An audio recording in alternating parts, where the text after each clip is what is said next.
Bonsoir, nous sommes mercredi 9 avril et le numéro 485 de la Tribune des Travailleurs vient de paraître. Alors on le sait, le gouvernement Bayrou a décidé de piller 32 milliards d'euros dans le budget des services publics au nom de l'augmentation du budget militaire. Macron veut passer de 50 milliards de dépenses militaires chaque année à 100 milliards dans le cadre du développement de l'économie de guerre à l'échelle mondiale.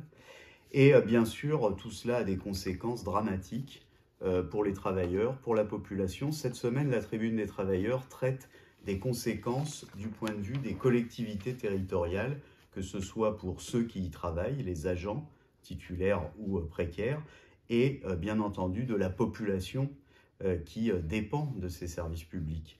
Alors, Bayrou prétend qu'il a limité les coupes dans les dotations qui sont données par l'État aux collectivités territoriales à 2 milliards. C'est, d'après ce que dit le vice-président de l'Association des maires de France, André Léniel, un mensonge d'État, puisque les coupes se portent en réalité à 7 milliards. 7 milliards d'euros dans les dotations données par l'État aux collectivités territoriales, c'est-à-dire aux municipalités, aux départements, aux régions.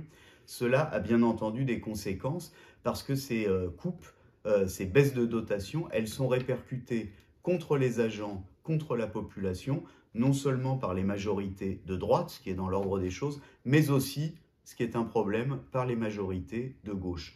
Par exemple, le département du Val-de-Marne, qui est géré par la droite, a l'intention de piller 300 000 euros sur le dos de 4 000 agents. Mais la municipalité PSPCF à Paris, elle, celle qui est dirigée par Madame Hidalgo, a l'intention de faire 115 millions d'euros d'économies sur le dos des agents, sur le dos des services publics, dans le même mouvement, comme on le dénonce dans la Tribune des Travailleurs. Elle s'en prend à la Bourse du Travail en menaçant de fermer l'annexe Turbigo de la Bourse du Travail, ce qui provoque le refus légitime de toutes les organisations syndicales. On pourrait prendre des dizaines d'exemples. Par exemple, à Est Ensemble, qui est géré par le maire PCF de Montreuil, et bien là aussi, refus de répondre aux revendications des personnels qui sont aujourd'hui en grève avec leurs organisations syndicales pour des augmentations de salaire, c'est-à-dire pour pouvoir garantir les services publics dont la population a besoin. Alors tout cela provoque évidemment la résistance légitime des travailleurs avec leurs organisations syndicales. La Tribune des Travailleurs en rend compte. Plus généralement, cela pose le problème: pas un sou, pas une arme, pas un homme pour leur sale guerre, confiscation des milliards du budget militaire et des milliards donnés aux patrons pour les attribuer aux hôpitaux, à l'école, à tous les services publics, aux collectivités territoriales, c'est-à-dire dans l'intérêt de la population. C'est, vous le savez, la campagne du Parti des Travailleurs. Plus de 75 000 travailleurs et jeunes soutiennent ce mot d'ordre, cette exigence que ces milliards soient confisqués.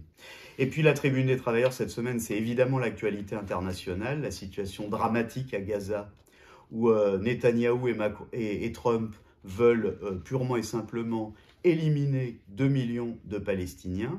C'est la lutte des classes qui se développe en Russie, malgré la guerre, une correspondance de nos correspondants en Russie. Et puis c'est bien entendu les mesures que Trump a annoncées et qui provoquent d'ores et déjà un véritable séisme avec une chute des places boursières, puisque ces mesures de, paraît-il, protectionnistes en réalité, ont provoqué des inquiétudes dans la classe capitaliste à l'échelle mondiale et aux États-Unis. Elles provoquent par ailleurs contre elles une véritable mobilisation. Dans la Tribune des Travailleurs, cette semaine, nous rendons compte des manifestations de centaines de milliers de travailleurs et de jeunes aux États-Unis qui ont eu lieu le 5 avril dans plus de 1000 villes des États-Unis. Bien sûr, des mobilisations très diverses, avec de nombreux appels à manifester, de coalitions, mais aussi d'organisations syndicales. Les travailleurs étaient là parce qu'ils refusent aux États-Unis, comme dans le monde entier, cette politique de destruction systématique des droits ouvriers, des acquis arrachés par les générations précédentes qui conduisent l'humanité à sa perte et à la marche à la guerre mondiale et à la barbarie.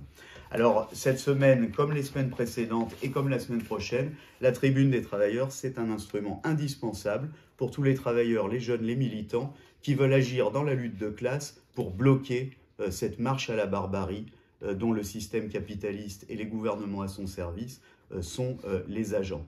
Abonnez-vous, aidez-nous à diffuser la Tribune des Travailleurs.